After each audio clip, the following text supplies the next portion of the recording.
On this show, we cover some sensitive topics. Though the obituaries may be outlandish, the people are real. Names have been changed or omitted in order to respect both the deceased and the survived by. While death is no laughing matter, some petty last words can provide some pretty entertaining comic relief.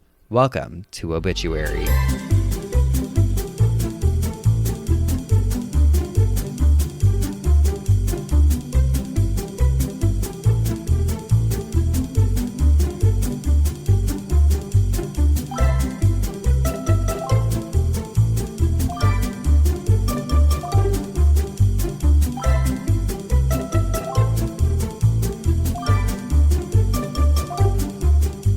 Welcome back to Obituary. I'm Spencer Henry. And I'm Madison Reyes. Babe, I think I'm a candle. Call me a candle. He's melting. I'm melting. Oh my God. I feel like I'm in hell. Madison, I had the same thought. You know what I thought this morning? I thought it finally happened. Madison and I have finally transcended into the next life. We are in hell. It is hotter than... the devil's asshole. For real. It is disgusting. Oh, it is a travesty. It should be illegal. Oh, I'm calling the cops. You want to tell me climate change isn't real, honey? Well, look at the thermometer. Look at us.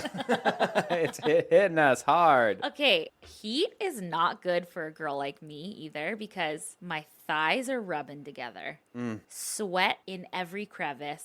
Cannot put my hair down. Wouldn't even dare to wear extensions. Makeup? No. Melts off. Ugh. Well, Terrible. Heat's not so great for me either, Madison. I also can't wear my hair down. That's true. Okay. No, it's really unbelievable. And a big part of it is because of the humidity. Mm-hmm. I was in SF this past weekend. I was in San Francisco visiting my family, doing all kinds of things. Uh-huh. What'd you do? Why'd you go up there? I can't remember. Well, it was my dad's birthday. Yes. So we did a little birthday breakfast with him. But more importantly, I got to fulfill my emo teenage desires. We went and saw Dashboard Confessional on Sunday. Yes. And it was so fun. Okay, I want to hear about that, but I'm actually more excited to hear about you at the Winchester house. How could I forget? Okay, let me just tell you everything. Okay. So first of all, because I have to say this, I have seen some bands that I used to love when I was like a teenager and stuff in recent years and been like, because they try and do a new sound or they try and modernize it when I'm just like, stick to what you're good at.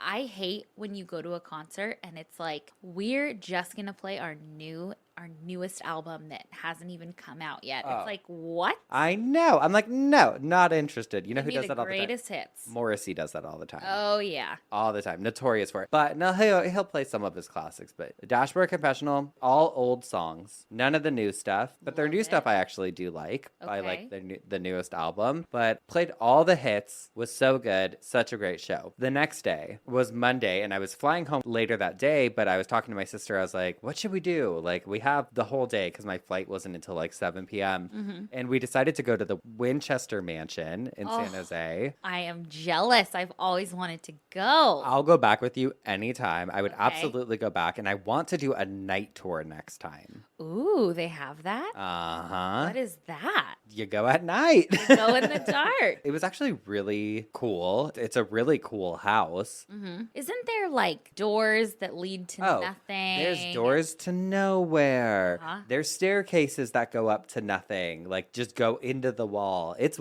wild. Why did she do that? Well, you'll just have to listen to an upcoming episode of Cult Leader to know. Oh, okay. No. But there was also a seance room that she had at the house. Cool. There's all kinds of shit. It would take me forever to get through all of it, but it was incredible. I really liked it. Is it like Victorian era? Yes. Okay. Her house had a lot of like the first at the time, like elevators, all kinds of things that you would not normally find in a house at that time. Did you go in the elevator? No, I did not go in the elevator. Okay. There's parts where you can and can't go to. One thing that I didn't love was that the furniture that's in the house now is not her furniture. It's Time period Accurate. but it's not hers because she had left one of her nieces all of her furniture. Okay. So I was like, but there was plenty to see. Right. So I enjoyed it, and we'll definitely be going back. Oh, exciting. I know, but then I flew home, and it had been so dry up there. When I landed here, it was cooler here, but it was humid here. So when I stepped off the plane, it was like a blanket hit me, and I was like, this is not what I want at all right now. No. My house, Betty Bungalow, when I got home, I obviously didn't leave the AC on. Right. Tell me why. All of the candles, there's that huge like candelabra in the built-in. They looked like the inflatable waving arm men. They were like throwing it back. They were like, oh my God, I just can't believe it. It's so hot. It's so funny to me because like I think I sent you a picture. Yes, we literally light these things on fire and they stay standing perfectly. Uh-huh. But a little heat, honey, got you leaning. Oh, my candles were thrown over the edge. They were like, ow, fuck. It was crazy. Oh my God. But it was a good trip, but I am so happy to be home. Yes. So happy to be here with my girlie. Spencer, I got to tell you, this last weekend was hard for me. Why? My husband was out of town. Aw. And my girlie was out of town. Oh, even worse. I didn't have anything to do. Oh. Nothing. Ugh.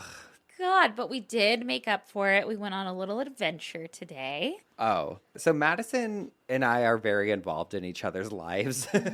And we got a text message in a group chat from one of our friends, and she knew that I was on the hunt for a credenza because Madison and I had called her recently because she works for a furniture company, and we were like, hey, these are the dimensions we need. Do you guys have anything in stock that would be a good fit? And nothing happened for a couple weeks, but she texts us today, and she finds just the best. The most beautiful, mid-century, perfect length, just the coolest piece. It's authentic and a great price. And we were like, okay, we're getting it. I was like, I'm going to drive my van over right now. We're going to pull the seats out. We're going to get this baby. I've never lifted anything like that in my life, Spencer. And we've lifted the yellow couch. We've lifted couches. We've lifted so much shit. No problem. It took me and two guys at the place to get it into the van. Yeah. And then when we got to my house, we're like, well, how the fuck do we get it out? You were like, I can't do it. I'm not going to be able to do it. I can't do it. And I said, do it. You said, pretend there's dogs under here. Yeah, I had to trick her. God, but even the ride back to your house with it felt like an ambulance ride. Oh, because we didn't want it to roll because, I mean, while it was a good price, it was still mid-century furniture. Pricey. Is pricey. Yeah. I had to go into the back of the van while you were driving to prevent it from, because we realized it was going to start hitting the wall of the car. You were on the side of it like you were giving it CPR and it was like in a stretcher. I pretended to. Yeah, you were playing. I started playing a siren from my phone and I was like, she's good. She's good. She's still with us. She's still with us. And she made it. She made it to the house safe and sound. She made it. She is beautiful. She is a thick girly. Okay, you guys will also love this. After we loaded that, I get a knock on the door. Who is it? Oh my God, this story is incredible. Oh, it's incredible. Never been told before. You guys are hearing it live on air. Obviously, I live at Betty Bungalow. Last night, I took Hot Dog on an errand, and it was late. It was like 7 or 8 o'clock. Got back to the house. There was someone in my driveway. Who is in my driveway? It's a guy, and he's holding a note, and he's like, hey, I was actually going to just leave this note on your front door. And I'm like, okay, this guy is going to kill me or do something weird. None of the above. Turns out he used to live in Betty Bungalow. Oh! So I go up to him and I'm like, hey, what's up? And he's like, oh, like me and my wife used to live here and we actually accidentally are having a package delivered here. Her number's on there. Would you mind just like letting us know when it arrives so we can come pick it up? And I was like, oh yeah, of course. I texted his wife that night, by the way, just to be like, hey, when your package comes, I'll text you. Or if you get a notification, you can totally walk up to the porch and grab it. I think people feel weird like with cameras and stuff nowadays to be like, I don't want to just run up. And she was so nice just through this text. And the package came today and her husband had told me it was clothes for their baby. So I knew it was baby clothes, but she didn't know that I knew that, I think. So I got the package. I texted her today and I said, I tried on the clothes. They don't fit me, so you can have them. And I said, just kidding. But the package did arrive. And I like told her where I put it or whatever. I hid it for her. And she was like, haha, that's awesome. You know, they're baby clothes. So good thing it didn't fit. And she's like, I'll swing by later. She came by and you were here at that point. And I saw her like grab the package and I'm like, no. I want to meet her. I want to know who lived in this house before me. Well, then I wanted to meet her too. You did. You popped out. No, but I full on had like talked to her for probably like 15 minutes. She was a doll. A doll. Turns out she lives right by me, which makes me so happy. She's like, I'm going to text you. We're going to hang out. I'm like, yes, please. Yes. I need friends. This house had such good vibes before, but there's something really comforting knowing a good family was in it before you. And a baby. A baby. They had a baby. This office, the compound from which we come to you all every week, our obituary recording studio, was once a baby's nursery. I can't wait to tell her if we ever are, if a friendship comes out of this, I'm going to be like. Well, I talk about murder all day in here, actually. I actually talk about death and horrible things. Yeah. But no, she was super nice. And here we are, living, laughing, loving in the baby room. Now, back to San Francisco, Spencer. Uh-huh. Since you're such a traveler and you were on an airplane. Wow, he traveled by air. Look at him on a 40-minute flight. A world traveler. Since you are a little traveling girly, I'm sure you'd know your way around the United States, right? I would hope so. Okay, well, I have a little quiz for us. Okay. I say we time ourselves and we give each other 5 minutes. And all right. I found a little website that allows us to add in all the state names. We're not doing capitals yet. We haven't graduated to that. We just need to see if we know the 50 fucking states. Okay. What's the name of the website? It's called sporkle.com. Perfect. So get ready. All right. Set a timer. All right, I found it. It says play quiz. I'm going to set a timer for 5 minutes. Okay, ready? Ready. Are we just going to see who knows more? I guess at the end of the 5 minutes. Okay, play quiz. Okay, time's up. Time's up, okay. What are you at? 41. Oh, I'm at 36. Let me see yours. Montana. Let me see yours. Montana was a big missing piece of that puzzle. I know, and that was going to be my name. Really? Mm-hmm. I feel like 41 out of 50. It's pretty good. All those little states on the East Coast, that's what gets me. I forgot North Carolina and South Carolina. I got those. I had Louisiana. Oh, I forgot Louisiana. New Hampshire. Forgot New Hampshire. Minnesota. Minnesota I got. Oh my God. What's the boot next to Texas? Oh, Louisiana. That's Louisiana. Yeah. Arkansas is above. Arkansas is above it, and it's next to Mississippi. Mississippi, I fucking missed you. Oh my God. I did it because MISSISSIPPI, I know. IPPISSISSIM. Okay, forward and backwards. We have read it. Well, my okay. God, I think you're the winner. What do I win? Nothing. Oh. You are not smarter than a third grader. I don't know. I'm actually kind of impressed. I really recommend you guys all do this because it was fun. It was fun, and then you realize, like, oh my God, there's so many places. Turn it into a drinking game. Yes. The ones you miss, you have to take a drink. Shit. I'd have to take 14 drinks. Just black. We're encouraging people to black. Don't do that, please. Don't do that. You can take a sip of water, a sip of something. That was actually really fun. Maybe next week we'll do one of those multiplication tables. Math, I'm good with. Me too. Surprisingly, Geoffs, I'm a math girl. What's that game? Jackbox? Mm-hmm. There's a math one in one of them. And you and I feel like, are always both like killing it. Not everyone. Not everyone can do it. Okay. Sorry, on the couch. Some people work better under pressure. And some don't. Yeah. So take from that what you will. What is this? I loved that. That was actually really fun to do and kind of nostalgic. Made me feel like a kid again. Seriously, but speaking of kids, listen to this email from a Geoff. Okay, this is from Brandy. It says, "Hello, babes. I love your podcast and wanted to share a hilarious yet absolutely disrespectful funeral story." Disclaimer, I wasn't there, but the family has corroborated the story, so I know it to be true. Ooh. This is the story of my boyfriend's grandfather's funeral and how a few grandchildren ended up in the casket. Oh my God, no. My boyfriend's grandfather, from what I can gather, was a beloved husband, grandfather, and father, as well as a well-respected World War II veteran and retired police chief. It was certainly an emotional time for my boyfriend and the rest of his family, except for maybe Uncle Russ, the son of the deceased and his new wife and 2 small children. I will let the actions of this uncle and new wife speak to their character. To start painting the picture, it is known that new wife was sitting on Uncle Russ's lap during the service. During a funeral service? Oh my God, get her out of there. God. His wife was lap sitting, not their small children. Live your life, I suppose. But after the service, something unusual happened. Uncle Russ and his wife grabbed the kids and placed them inside of Grandpa's casket. No, they didn't. Inside the casket? And then they took a few steps back to snap one last photo of Grandpa with the kids.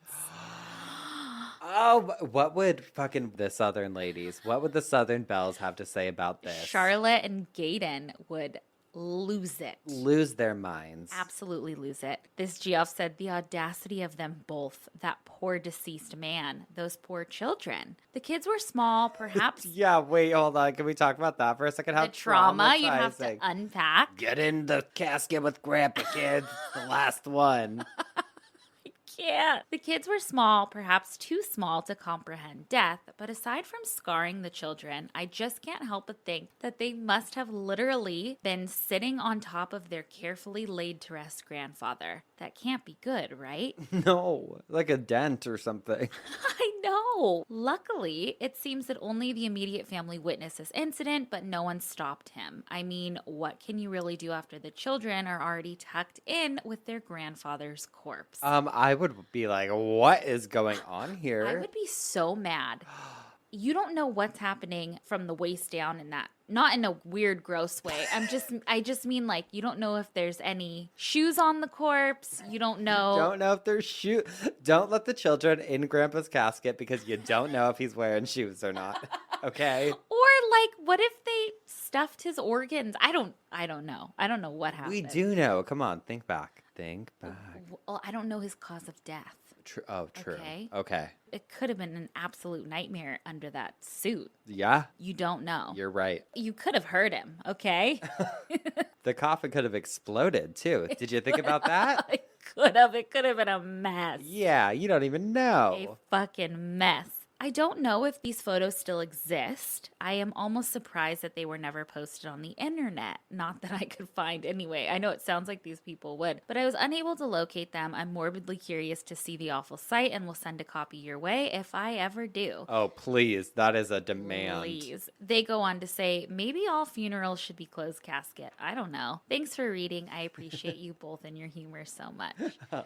Brandy. Brandy, that is amazing. Brandy. Incredible. That is incredible. And I don't know if you said if you've met Uncle Russ, but I'd love to hear that. Interaction. Probably crazy.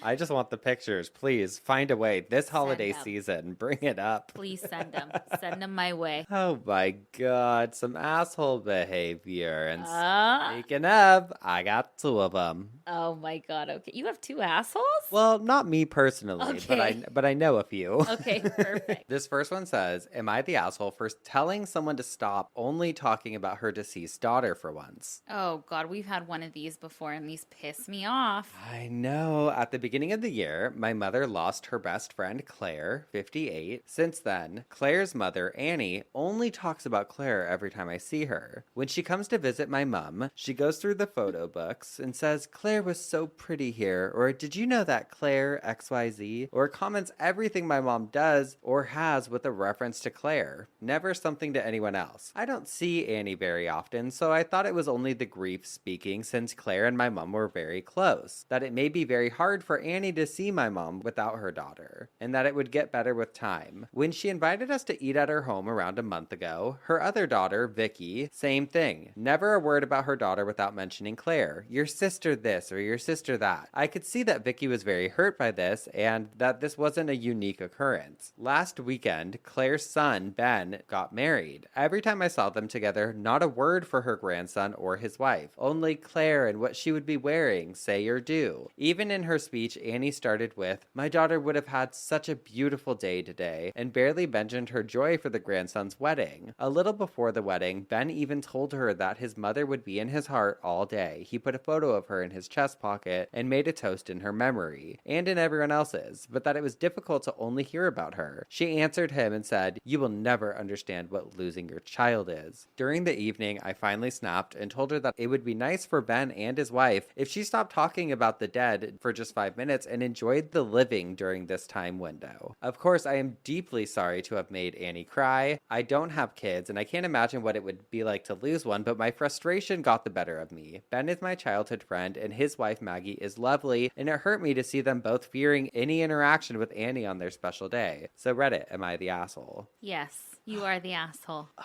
I think she's the asshole. I think you don't know what the pain is to lose a child. And if the mom wants to talk about her child, she can talk about her child. Also, you are making it about you, and you just caused drama at a wedding that didn't have to be there. You made the grandmother cry.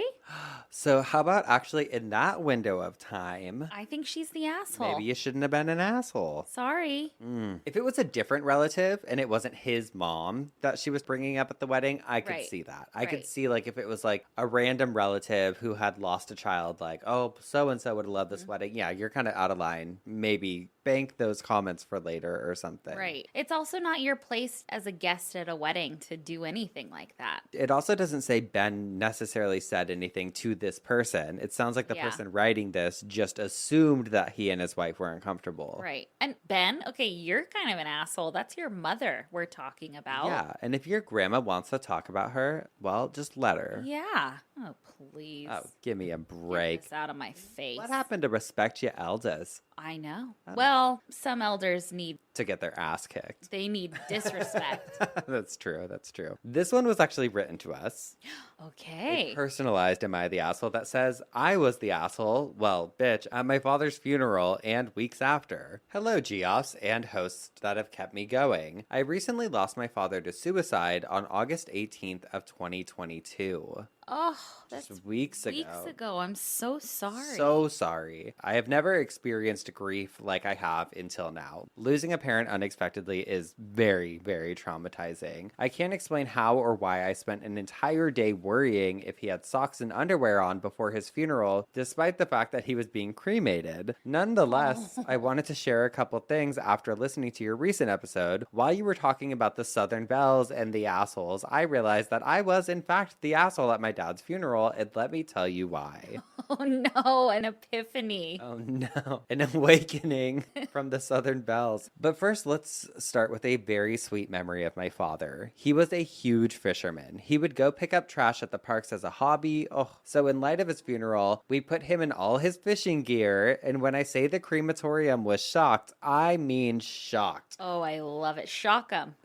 Give him a show. They gave us very wide eyes when asking if we wanted him cremated in his fishing gear, to which we replied, yes, he wouldn't want it any other way. Oh, I have the chills. I love that. Okay, hold on. First of all, I'm not talking shit, but I am going to say you're cremating bodies and you're going to look at people sideways because of what they want to cremate them in. Like, you're No. not, I don't know. Go on. Now to the part about me being an asshole. To start, I am a very, what I would call, behaved woman. I know when to be professional, and at times, like at my father's funeral, I will hand your ass back to you. We love you. Oh, I'm ready for this. During the funeral, there were 2 guests that should not have been there. So naturally, I called one a bitch and told the other one to fuck off. Okay, I love it. We're on board. I can say with full confidence that my dad was clapping behind me, as he never liked people that were fake. Oh, But to the really juicy stuff. If you have noticed, on Facebook, you can memorialize someone's account, for which I did for my father. okay. We've talked about it. We've talked about it, yes. However, out of sheer dumbfuck energy, a man my father barely knew posted a photo of his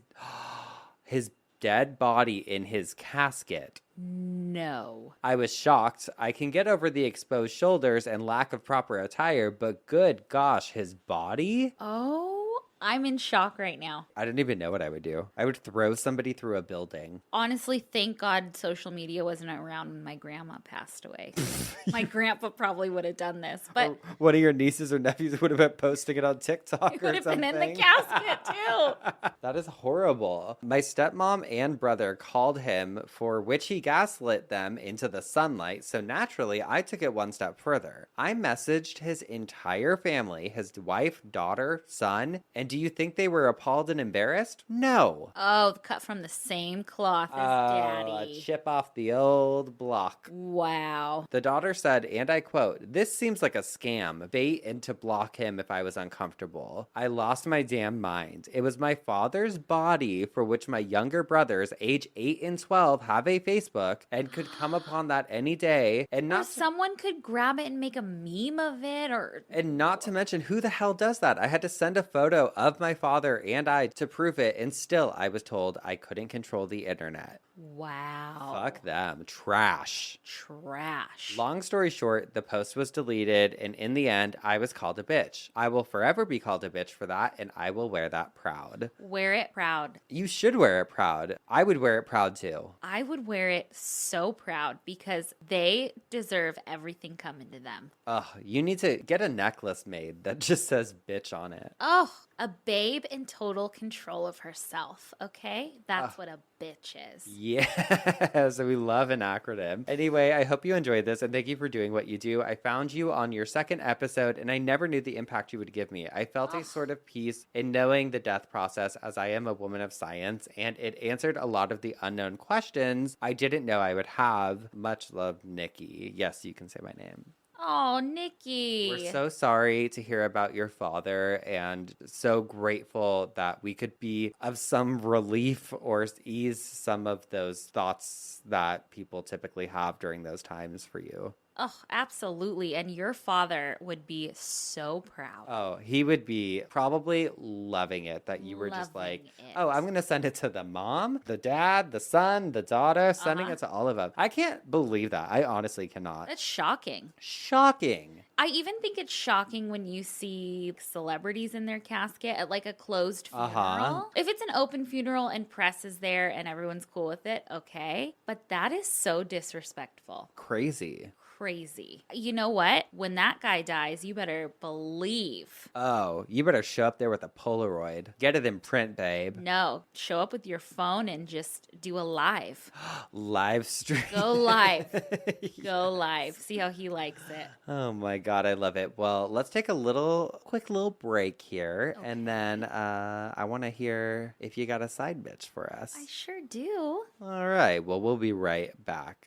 And we're back. Spencer, I was going through the archives. Uh-huh. I was looking up obituaries in old newspapers, and I stumbled across, I don't even know, it's not a death notice, it's not an obituary, it's just something that I had to share, and I know it doesn't fall into our side bitch category, but it kind of does, okay? Oh, please, there's no rules on this show. We go rogue all the time. All right, guys. 1916 is when this article came out. And it says in big black letters, a live corpse. County physician and undertaker are called to view a dead drunk. First of all, that's fucked up to say. Yeah.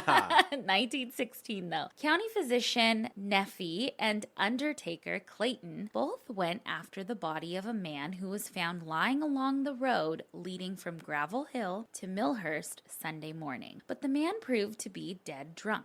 Suspicion that there might have been foul play caused numerous other Ottawists to visit the scene when the body was first reported. Isaac Gravitt of Gravel Hill first discovered the man, his horse tied to a fence, and he laying in the grass at the roadside. So utterly had alcohol paralyzed the man's body that it was difficult to see him breathe, and indeed, the first on the scene could not see him breathe. Mr. Gravitt reported the find to William F. Van Derveer, who operates the H.D. Hans farm near where the body lay, and Mr. Van Dierver reported to the county physician. In the meantime, the undertaker, Clayton, was also directed to proceed to the scene and take care of the body. The county physician and the undertaker readily recognized a dead drunk from a dead body, and they concluded their official duties with a glance and a test of the pulse. The man proved to be Holmes Anderson, they're exposing him, of near Smithburg. He woke up about 3 o'clock that afternoon. It was supposed to be a dead body. They thought it was a dead body. They saw this man laying on the road. He was just on such a good one that he was dead. Wasn't even breathing, really. Oh, my very God. shallow. And the undertaker came and was like, no, he's not dead. He's a dead drunk. Well, 1916, I feel like they were still burying people alive back then. I know. That's scary. It is. He absolutely could have been buried alive. If you had one more margarita at Craig's the other night, who knows? Who knows? Could have called it right there. No, my body rejected whatever went into my body that night. So I would have been fine. Oh my God, I love it. Isn't that bizarre? Oh, so bizarre. If he was put in that coffin, there's one thing's for sure. He would have been spinning in it. Yes, he would have. What do you got for me? This one goes out to all of the lovers in the audience tonight, as my coffin spinner this week is a question that's been asked throughout history. Madison, can you die of a broken heart? I know you can. I know my grandparents did. Well, it turns out you're right. You can. It's called broken heart syndrome, aka Takotsubo cardiomyopathy. And according to the American Heart Association, it's a reaction your heart has to a surge of stress hormones caused by an emotionally stressful event. Oh. Throughout my research, over and over again, I kept seeing that the condition was caused by extreme stress or intense emotions, but I also read on the Mayo Clinic's website that it can actually be caused by a serious physical illness or surgery gone wrong as well. Oh. It's pretty interesting. The Mayo Clinic goes on to say people with broken heart syndrome may have sudden chest pain or think that they're having a heart attack. Broken heart syndrome affects just part of the heart, temporarily disrupting the heart's usual pumping function. The rest of the heart continues to work properly or may even squeeze, like contract more forcefully. Oh, wow. It essentially works a lot like a heart attack. In fact, the two main symptoms of broken heart syndrome mirror heart attacks completely: chest pain and shortness of breath. Okay. I mean, either way, if you're experiencing those symptoms, definitely, call for medical assistance right away. But the difference here is that heart attacks are generally caused by a complete or near blockage of an artery. In broken heart syndrome, the heart's arteries aren't blocked. It just affects the blood flow because part of the heart is being constricted. Okay. Now let's get into the nitty-gritty. How and why does this happen? Is it because you just lost the love of your life and you simply just cannot function without them? Oh. Not really. Okay. It can happen. It can contribute to it, like the heightened emotions. But there's a physical component. Yeah, there are plenty of other causes for this, for heartbreak syndrome, such as severe allergic reactions. Oh, no. You may be more likely to suffer from broken heart syndrome if you are an asthma sufferer. Okay. As reportedly, people have suffered the syndrome during asthma attacks. And also certain medications used to treat anxiety are also on the list of those who have passed away from broken heart syndrome. Oh. And I'm like, hold up. So this pill that makes me not panic could make my heart fucking explode or something. What's going on? Sorry. If I had to read it, you have to hear it. But I don't think it's super common, but obviously look into the medication that you're being prescribed. Everything's got side effects. Mm-hmm. You see those commercials and it's like, may cause blindness, dizziness, Oh, yeah. fatalities, blah, blah, blah, suicidal ideation. You're like, okay. Oh, I've experienced some symptoms from Lexapro, and my happiness outweighs all of those Oh, things. of course. I'm like, oh my God, I feel great. I don't care about this, and that. Hey, I don't care if my heart's exploding. I feel Please. chill. I feel great. So I read the anti-anxiety thing and I was like, oh shit. But then I was hit with the double whammy because I learned that some nasal decongestants can also make you vulnerable to suffering broken heart syndrome. And let me tell you, it's been hot, like we've said. And my You love a nasal. Yeah, my sinuses have been going like absolutely nuts. I'm no stranger to a nasal spray, but I use it in moderation because everywhere says you're not supposed to. Oh, Who am I trying to please. please? Everything's okay in moderation, but maybe not cocaine or meth, which are both categorized as stimulants that just might get your ticker ticking. And those things are not going up either of our noses. No. Honestly, drugs are so scary now. I have younger siblings, and when they got older, like high school age, when you start kind of getting offered things, I told them, I was like, don't do drugs. I mean, weed's inevitable and drinking or whatever. Right. But I'm like, don't touch drugs. Like, they're so much scarier now with fentanyl. I know. Which I feel like maybe we'll do a coffin spinner on one day because that just seems like the deadliest It's just horrible thing. I know. I tell people all the time, listen, if you're listening and you're at that age where you're starting to get offered things, just fucking don't. Your friend's older cousin doesn't get the pure shit from Colombia. No. Everyone says that. It's not worth it, and you will grow up and you will look back and be like, thank God I didn't do that. Or if you did do it, you'll be like, I was a fucking idiot. I don't know how I'm still here. How are we still here, Madison? I don't know. Let's get on to some good news. The good news is that broken heart syndrome isn't actually all that fatal. Oh. Fatalities have absolutely occurred, but usually it's in lieu of something else happening simultaneously to the body or like an after effect. Okay. Possible complications that can arise because of broken heart syndrome include a backup of fluid into the lungs, like a pulmonary edema, low blood pressure, arrhythmia, like when you're having like irregular heartbeats, and heart failure. And also blood clots can form within the heart due to the weakened heart muscle. Okay. As for who is most at risk, it's women, particularly women 50 and older who are postmenopausal, because hormones are a really big part of this. Because if you think about like what is setting off broken heart syndrome, it's an emotional response, which obviously messes with your hormones. And us women, we're hormonal, baby. Yeah, that's why they sent you to all those We're hospitals hysterical. back in the day. Yeah, We are hysterical. my wife's not smiling. What's wrong with her? Let's get her a lobotomy. Okay, wait, this is actually really interesting. And I feel like will help kind of pull everything together here. So the official name, Takotsubo cardiomyopathy. Takotsubo is actually a Japanese word for octopus. When you look at someone's heart while they're suffering an attack of broken heart syndrome, it literally looks like an octopus trap. Whoa. I have a video that we will post, but I want to show you. Oh my God. Doesn't it look like Whoa. an octopus? And it actually shows. That looks fucking painful. I know.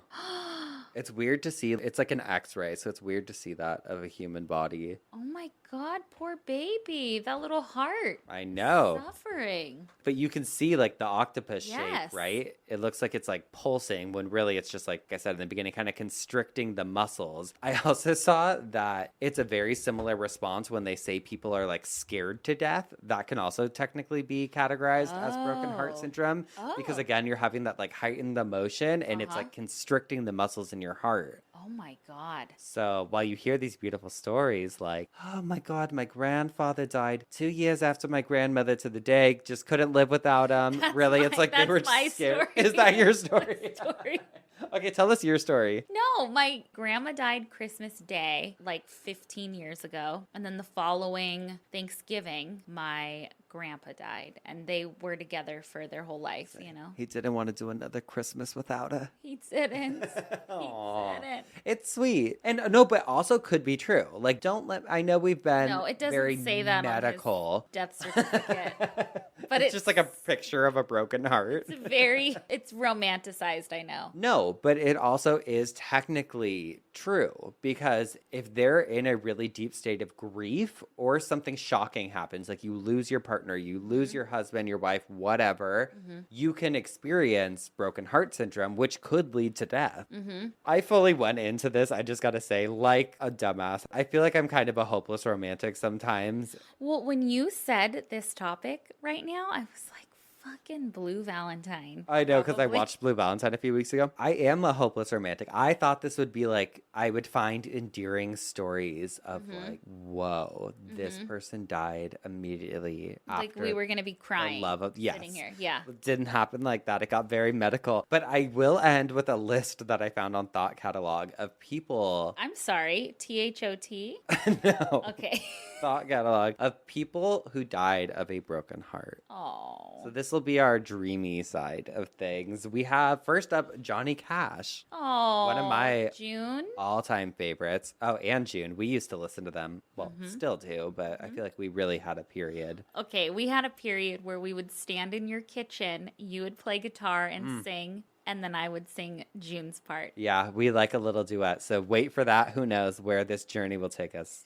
We could be releasing a June Carter, Johnny Cash Cover band. It says, when June Cash died of heart surgery complications in 2003, her entire family was devastated, but likely no one was more pained than her husband, world-famous musician and pioneer of outlaw country, Johnny Cash. 4 months later, Johnny himself was in the hospital for treatment of his diabetes, and it was there that he died. While his condition was definitely poor, it's scientifically proven, that's what this Thought Catalog article says, that the stress of extreme grief can take a bad condition and turn it into a deadly one. We know that's true. This next one was called The Inseparable Couple. This is from Bakersfield, California. Couple Dawn and Maxine Simpson died 4 hours apart in August. Dawn had been spending Maxine's final time with her, and they were holding hands. Oh my God. Okay, here comes the chills. Here comes the tears. 4 hours after Maxine finally did pass away and her body was removed from the room, Dawn also died. Oh my God. They had 1 son together and 5 grandkids, and one of the grandchildren said all Don wanted to do was be with his beautiful wife. He adored my grandmother and loved her till the end of earth. Oh my God.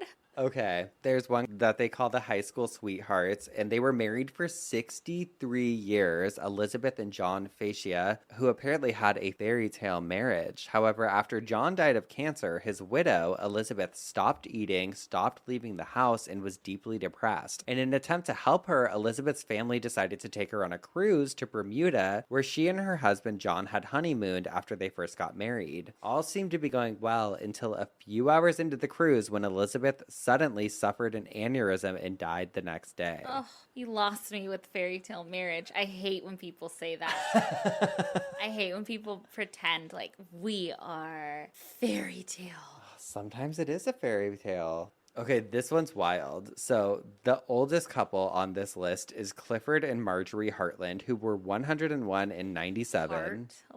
Hartland. Clifford had been presumed dead during World War II, but Marjorie refused to believe it. Her faith was later rewarded when he returned home from the field. One of only 4 men from his 700-man regiment to return. The day that Clifford died, Marjorie spoke to her daughter and told her, "I can't live without him." She died just hours later on the day of their 76th anniversary. Oh. Quote, "That night, Mum rang me. She was upset and I told her to think about all the happy times they'd shared in their marriage while she drifted off to sleep. She died at 1 a.m. and I like to think that's exactly what she was doing." Oh. It's a perfect story. I'm devastated they're gone, but so happy for them. They've never really had to live without one another. Oh. You do think of that too. As For couples sure. get older, it's always like, it's fucked up to say, let's keep it real. We keep it real on this show. When your parents get older, it's like, okay, well, if dad goes first, I feel like a lot of times mom will be fine. Mom but will be like, fine, if but mom goes first, Yeah. what's dad gonna do? I know. I think about it. I truly feel it's like losing a limb or something. It feels that way. Oh, it's hard. And especially like at our age, like I feel like more and more I'm having friends who are dealing with different things with their parents where it's like, it just sucks. Getting older sucks. It just sucks. Yeah. It is hard because it's like, okay, they're 96. They lost the person they've spent every day with for the past 60 years. It's like, what do you do? Come on, God. Just take them Take too. them both. Take them both. Take them both. Unless they wanted that independence afterwards. Yeah, And they're who like, I need a knows? break. Well, there are some people that we've talked about that live till 120, that maybe their life is just getting started. Yeah, you don't know. Listen, my grandpa got remarried after my grandmother passed yeah. away. and they're great. They're great. We love it. Love it. I think everybody should be able to like have someone else. I think it's sad when people lose someone, especially when they're younger, like in their 50s or 60s, they lose their partner and they're like, never again. Yeah, You could have a whole nother love. you could. But hey, who am I to judge? I had to end us with some sweet stories. But basically, that's my very long-winded answer to the question. Can you die of a broken heart? Yes. It Okay. just might take a while to get there. I didn't know all the science behind it. Thank you. I did actually from my years of doctorate studies. Well, apparently, I can't comprehend basic knowledge. Madison's mad because we got a review that said that I should drop her. That I should drop her and that she doesn't know basic knowledge. I can't pronounce anything. And I wrote it. Just kidding. We're going to take a quick break and then we're going to get into what had you spinning in your coffin, Miss Madison. And we're back. Well, Spencer, that was beautiful and eye-opening. Now, I'm going to take us on a different journey. Okay. Well, I wanted to do an executions part 3, and I was working on it. However, I kept stumbling upon torture devices that didn't necessarily execute people, but could kill them, and you'd want to die after it. So we're going to talk about torture today. Oh, I love it, babe. Oh, also, is that fucking museum open yet? I don't think so, not yet. Oh my God, I'm trying to go. They're opening that medieval torture museum that we told you guys to tag us, but I don't know if anyone did. I don't think so. Wow, where's the Well. loyalty? Well, maybe you will after this, and they can listen and have us on Yeah. the show. The museum. Put us in the museum in the walls. Perfect. Immurement. Mm. Most of these come from the Middle Ages, so you know they're going to be wild. Let's start off with something called the rack. Oh, baby. I got one of those. That's how you introduce to people. You're like, hey, let's start off on a first date. Let's start off with something called the rack. Take a look at these. Speaking of racks, I wore on my first date with my husband a decade ago, I wore a bra that made me look like I had triple D's, honey. Oh, I love it. Okay, I looked phenomenal. He loved it, right? Well, then a few months later, or that night, After you got married. after we got married, well, he saw the real deal and he said, "Where did they go?" I said, "They're on the floor."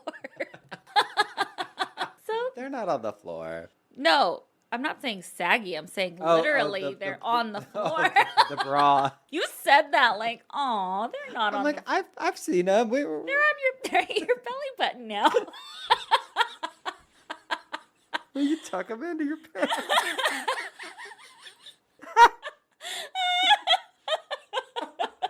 I did. I gave you a look like, Aw. you've changed in front of me. Like, we're girlies. I never. I think they're fine. Oh, God. So the rack. The rack, baby. This device was used for torture and execution. Sometimes it was used to get answers out of someone, and other times it was sort of the precursor to an actual execution. This thing doesn't look like it would be super brutal. It didn't have any flames, no hot oil being thrown on you, no knives, none of that, but it is one of history's most brutal devices. Ooh. It looks like a wooden bed. I was looking at pictures of it. Almost looked like a ladder. Okay. But like laid down. So a rack. A rack. It almost looked like a rack of It almost looked something.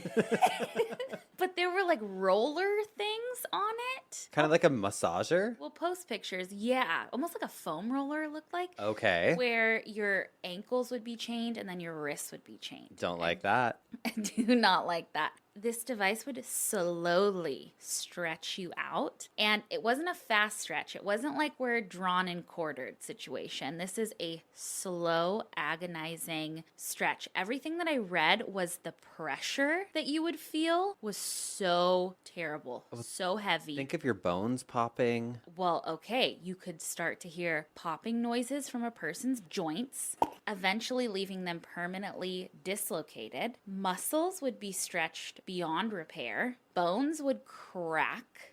And if that part didn't kill you while you were strapped down on the rack, if they decided to, they would pull each fingernail from your fingers, No. rip them off, Oh, that's the worst thing to me. and they would drive spikes through your back. That might feel good. No. Just kidding. The rack has some famous little factoids around it. One of them is in 1420, the Duke of Exeter, John Holland, loved to use this device to torture women. According to All Things Interesting, quote, the device was given the nickname the Duke of Exeter's daughter. That article goes on to say, quote, the Duke infamously used the device on the Protestant Saint Anne Askew and the Catholic martyr Nicholas Owen. Askew was reportedly so stretched out that she had to be carried to her execution. Okay, but then this, have you ever seen Braveheart? You know, it's a famous movie with Mel Gibson. Oh, yeah. It says the most famous alleged victim of this device was William Wallace, who was the Scottish rebel who inspired Mel Gibson's Braveheart. Oh, yes. It goes on to say, indeed, Wallace met a particularly gruesome end after being stretched. He was publicly emasculated, his genitals burned in front of him, and disemboweled before a crowd. What the fuck? Is that insane? Yeah, that's pretty insane. It goes on to say the rack was most notoriously used by the Spanish Inquisition, a Catholic organization that forced everyone in Europe and its territories to convert to Catholicism, oftentimes by extreme force. Now, the craziest thing is that it was officially outlawed around the world in 1984.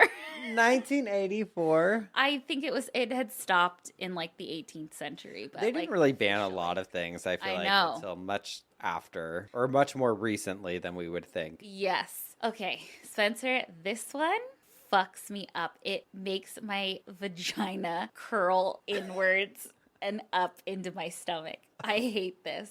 Tell us. The wooden horse, aka the Spanish donkey, aka the chevalet, which is the French version, aka cavalletto squarciapalle, the Italian version, aka the mule, the American version. There have been many variations of this thing, so I'm gonna give you a general feel of it. They all sort of did the same thing. So think of those things that like hold a saddle. Like a saddle rack. A saddle rack, but wooden and not comfy at all because this thing was shaped in a triangle. So like the thing that I thought of was straddling a roof. Okay. You know, like a roof comes to that Yes. sharp point. So think of that wooden and you sit on it, okay?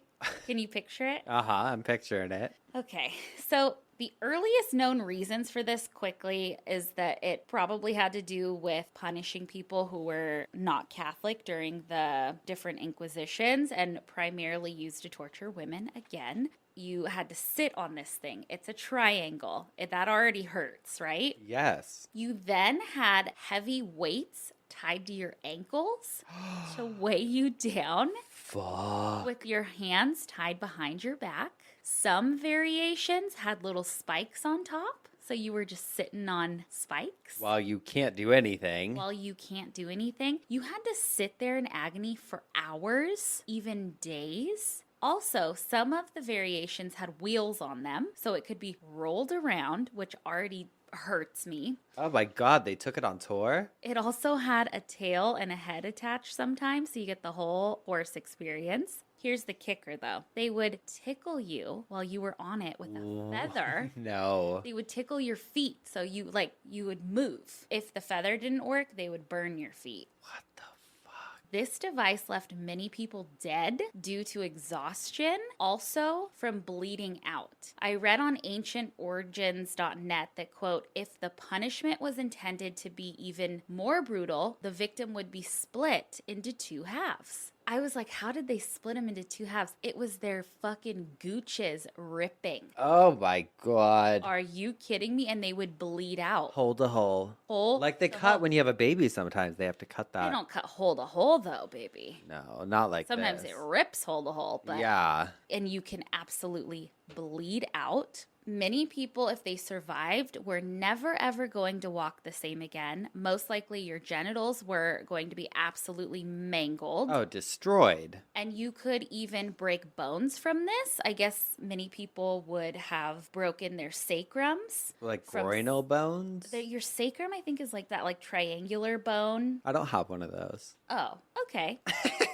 Well, then you might be a good candidate for Actually, this. just don't have bones. Yeah, perfect. Again, most people bled out in this way, and if you didn't, you were subject to infections and would probably die anyway. Also, women lost the ability to bear children a lot of the time. Horrible. This is one of the most horrible ones to me because it doesn't look scary. It just looks like a triangle. It looks like a horse almost.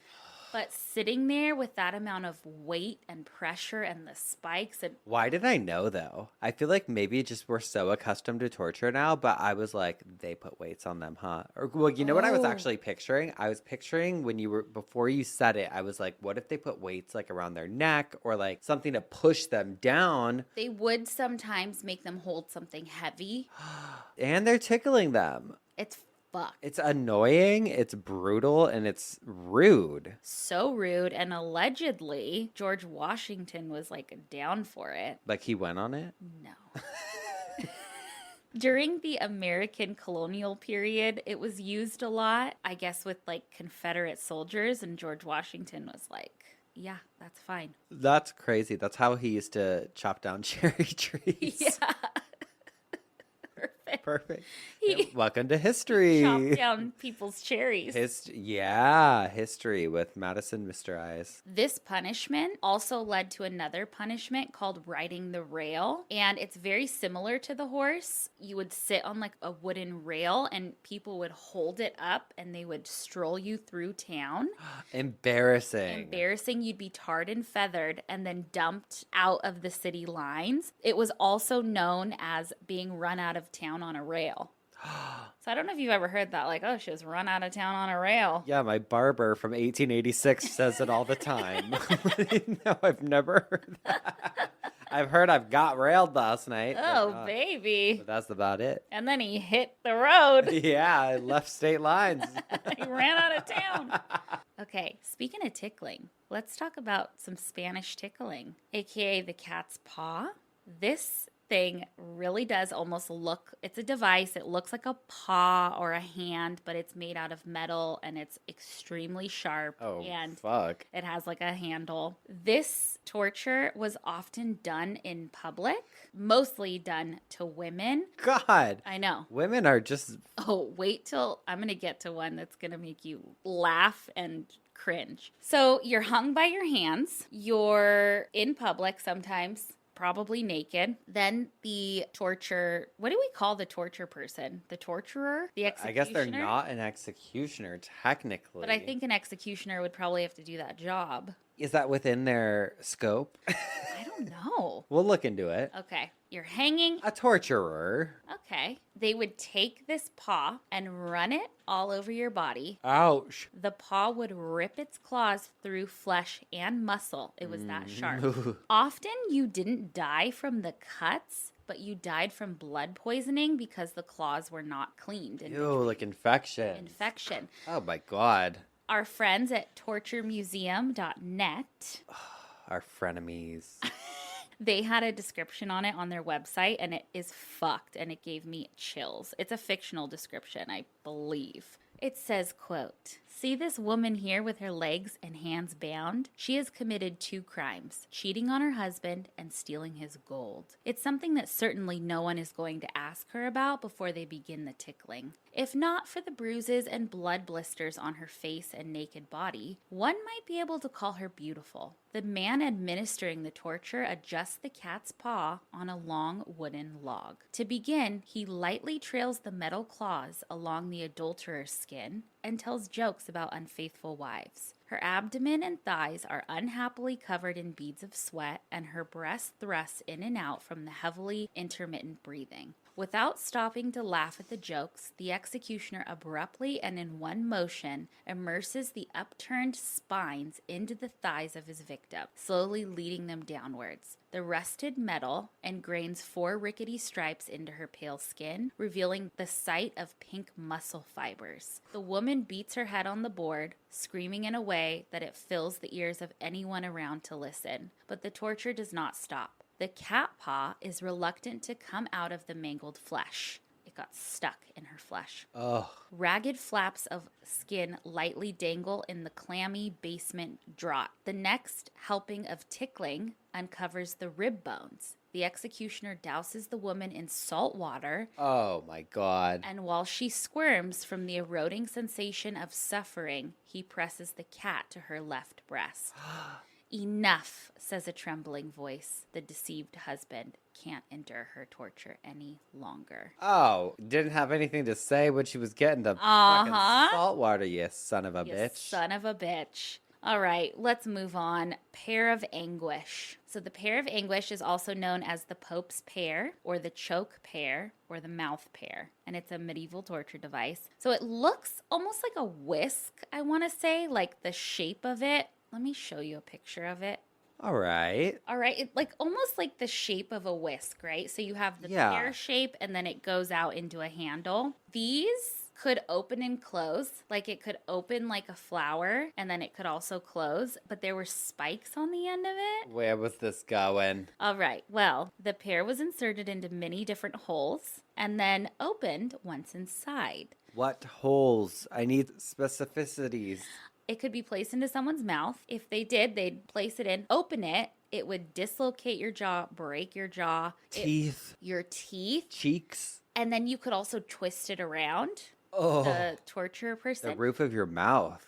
It would rip through people's cheeks. Fuck. Leaving them mangled. It was also placed inside of people's rectums and their vaginas. Oh my God. Okay, wait, hold on. And twisted around. Fuck, marry, kill. Getting this inserted into your mouth? No, your hold vagina or your anus? Oh, fuck. You have to pick in order. Fuck, marry, kill. I can't do my mouth. That's my moneymaker. So that's kill. Okay. I think I could have it up my ass. Okay, so Marry. And just have a one-night stand with the... Oh my God, this is terrible. Well, you're in luck because many historians have debated if this actual device was a torture device. It wouldn't surprise me at all. It wouldn't surprise me at all, but some historians say, no, this had to have been a surgical device, and some even say that it had to have been a shoe widener. Oh, like so, just to stretch a your shoe. new Doc Martens are a little too tight. The poor cobblers are like, we didn't stick these in Hey. anyone's asses. Yeah, nobody's thinking of the cobblers. Poor guys. Terrible. But this next one, I feel like you and I would be the victim of this. Oh no. A scold's bridle, aka a witch's bridle, Brank's bridle, and the gossip's bridle. Is it like a horse bridle? Mm-hmm.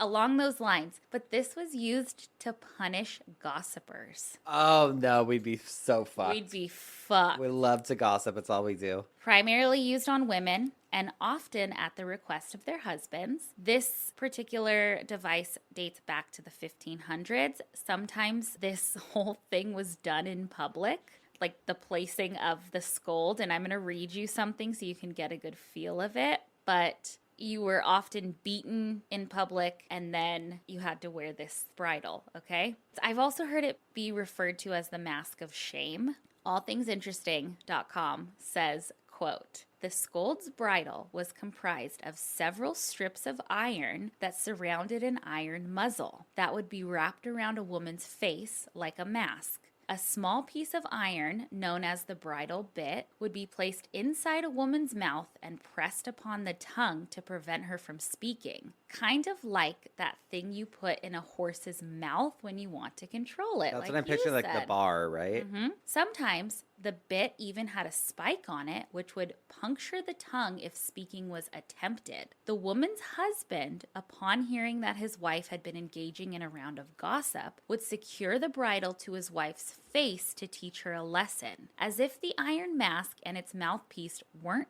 humiliating enough, the husband would then attach a leash to his iron-masked wife and take her on a literal walk of shame around the town, encouraging passerbys to insult or spit on her. Oh my God. Occasionally, a bell would be affixed to the top of the bridle to draw more attention during the walk. That is a It's so up. fucked up. I've also seen there's some that look like a pig, like with a pig's face on it, because you acted like a pig. You're going to get the pig's face. They're terrifying looking. Oh my God. Aren't they scary and fucked up? But Yes. Some of them look like devil horns on them. Mm-hmm.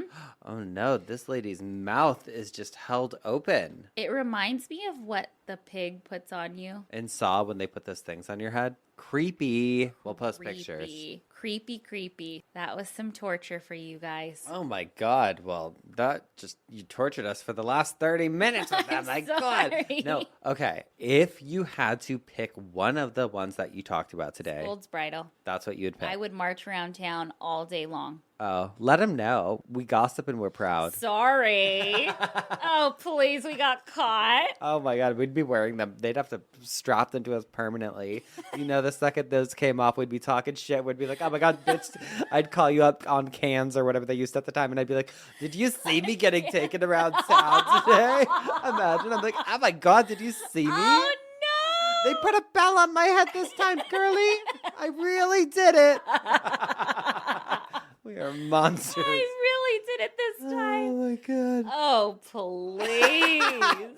Yeah, no, that's the one I would pick too. Oh, my God. Fucked up. People are fucked. I'm telling you, these are murderers in the flesh, trying to cover up by moral clauses or whatever. Give me a break. Oh my God. Okay. Well, I'm actually about to torture you all. I have 12 obituaries today, Madison. Excuse me? 12 of them. All right. Well, kind of. Okay, hear me out. This is from a 1904 edition of the St. Louis Dispatch, and it ties in perfectly with my coffin spinner. Okay. It has a list, I guess we'd call them death notices more so. 1904, this says, instances of broken hearts as recorded in the news, killed by sudden joys. And it basically has little death notices for people. It says, January 6th, 1903, David Thompson dropped dead in South Dakota from sudden joy at discovering a rich vein of gold quartz after years of fruitless prospecting.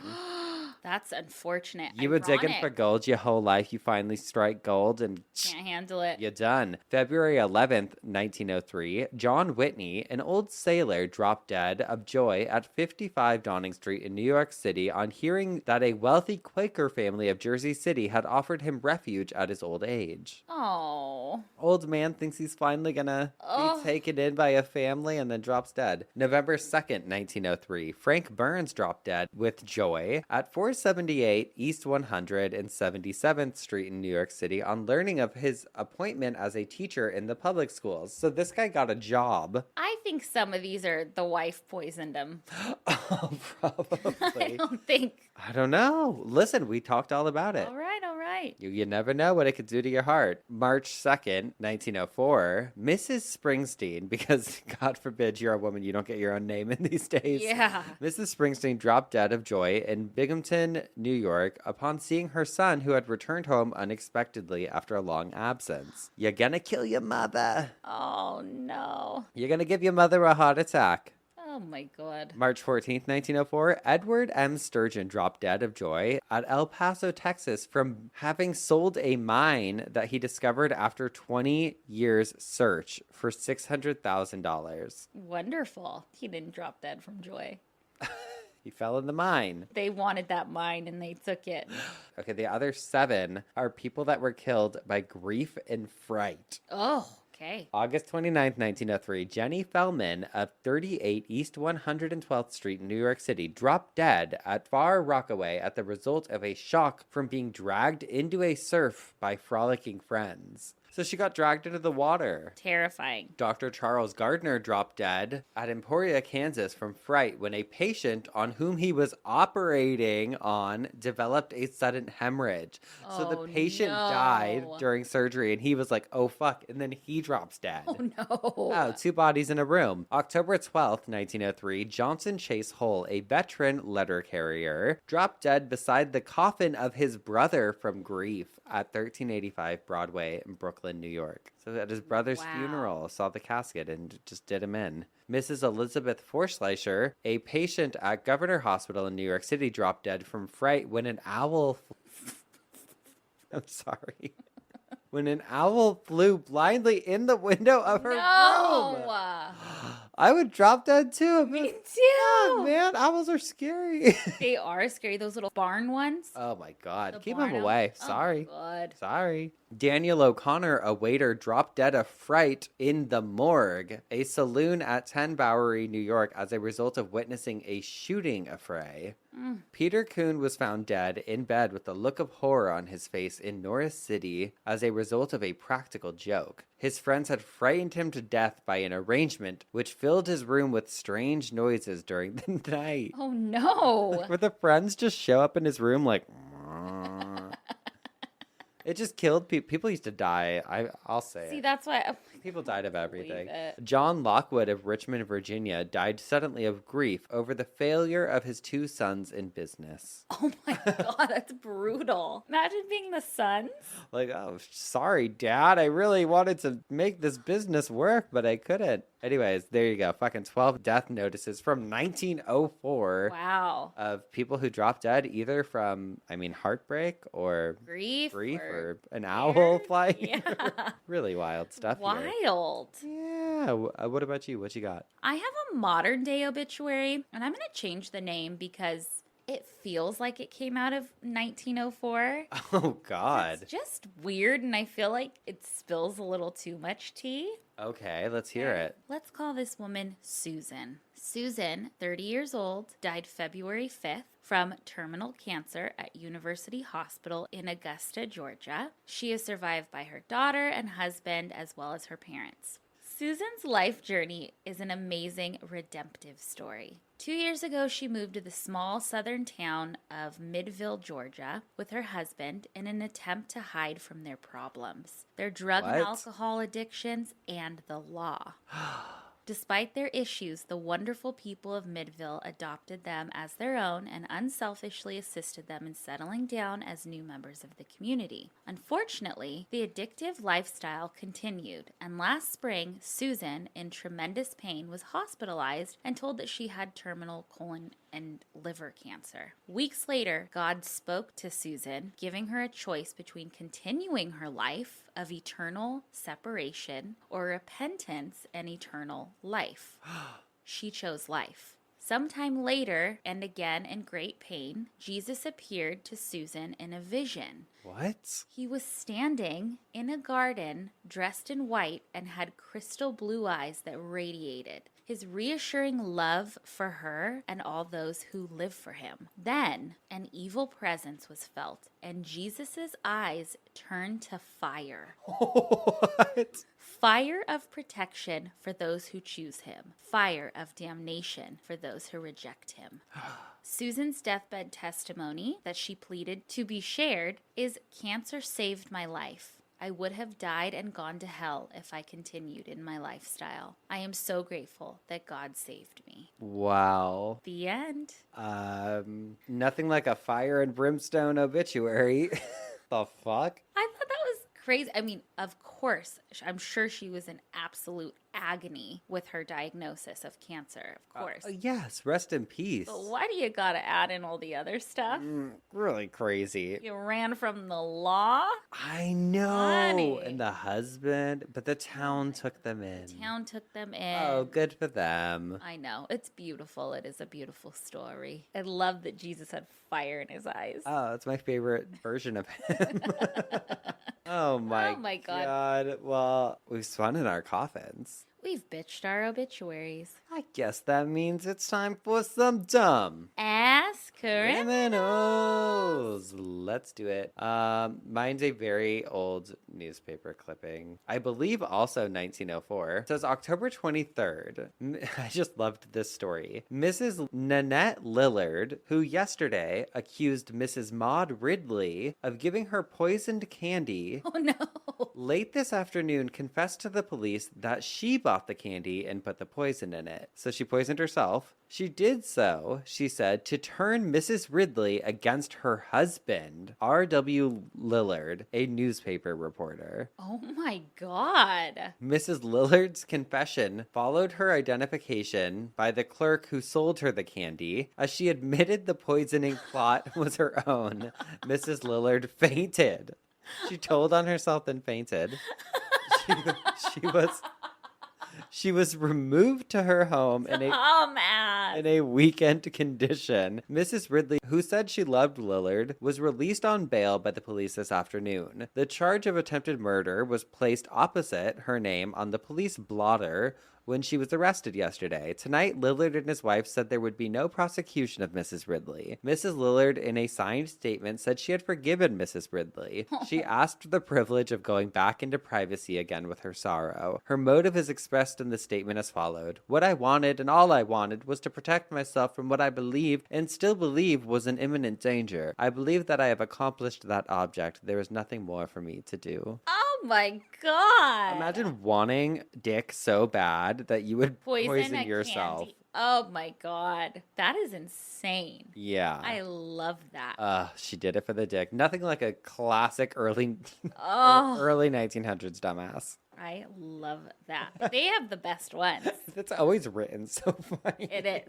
It is. It feels so official. And then it's like, what the fuck? It's like, oh, people have just always been insane. There was Florida women before Florida women. Yeah. Oh, God. Well, we have a Florida man here. Oh, baby. Okay. This is from thesmokinggun.com, and it is from 2016. It says, Unhappy Easter results in marvelous mugshot of Florida man. You have got to see this mugshot.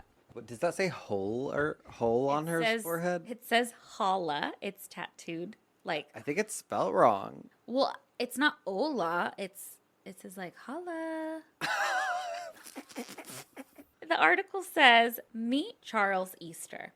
I would love to. The 38-year-old posed for the above mugshot early Tuesday morning following his 1:46 a.m. arrest for disorderly conduct. Police allege that Easter became unruly while visiting a friend who was being treated in the emergency room at Fort Lauderdale Hospital. While being escorted from the hospital by a cop, Easter yelled at a nurse, "Fuck off, you cunt," according to the complaint affidavit. Then, in a fit of rage, he maliciously threw coffee over the floor and wall. The complaint, which lists Easter's address as at large, Fort Lauderdale, Florida. That's what I'm going to start giving my address, at large. I know. And then it says, notes that he has the words, "I bet you won't," inked on his back and teardrops tattooed on his face. You know he's a good time. He's a Brooklyn native. He has a lengthy rap sheet because he is always performing on the street in his bikini. He's been arrested 27 other times. Remember you had another bikini guy? Yes, that guy was gross, though. He was like flashing and stuff. This guy just wants to dance. Let him do it. In another article, I saw that his girlfriend was pregnant at the time. Girlfriend? Yes. Oh, a twist. He loved women's clothes. That was just his thing. I love it. Here he is performing on the streets. Wow, look at him go. Oh my God, we need to go get on our bikinis right now because it is hot. It is hot. I will meet you outside, baby. And we'll meet you guys online. You can follow us online at Obituary Pod on Instagram and Twitter. You can follow us on TikTok now at Obituary Podcast. We posted one. By the time this is up, who knows? There could be more. There could be more. And if you feel so inclined to write to us, you can at obitpod@gmail.com. Or to our P.O. Box, Spencer Henry and Madison Mr. Eyes, P.O. Box 18149, Long Beach, California 90807. Perfect. legs. And that's it for this week. We got to get out of here. We'll see you next time for some more, how about some more, maybe some more coffin spinners Obituaries. and dumb Ass criminals. Goodbye. Goodbye.